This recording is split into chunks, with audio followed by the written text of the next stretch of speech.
The man's face was covered in sand, but he didn't dare raise his hand to wipe it off, simply because behind him lay a 100-meter cliff. If he fell, he would surely die from the fall. He gritted his teeth, focusing all his strength on his fingers, as he clung desperately to the sand, not daring to move even an inch. But the sand was too loose to support his weight. Soon he lost control and began sliding downward. In his panic, the man spread his legs wide and pressed his head against the ground to create more resistance, which finally brought him to a halt.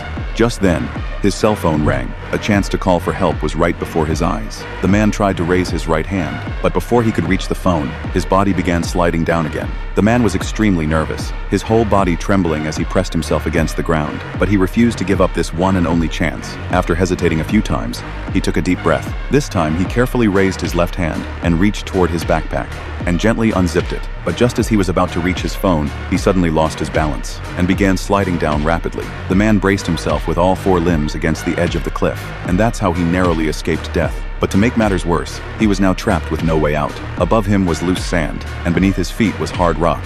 The slightest misstep would send him plummeting to his death. The man was terrified. Fear spread through his entire body. Suddenly, an idea struck the man. It seemed he had thought of something. Immediately, he began counting silently. It turned out he was timing the intervals between the waves crashing against the rocks. After several rounds of confirmation, the man seized the right moment. He spun around abruptly and successfully plunged into the sea. Although he didn't die from the fall, the water was too shallow, so he struck the rocks with his lower back and briefly lost consciousness. Fortunately, he regained consciousness quickly. He then managed to swim back to the surface and climbed onto the reef. Having narrowly escaped death, he was overjoyed, and his taut nerves finally relaxed.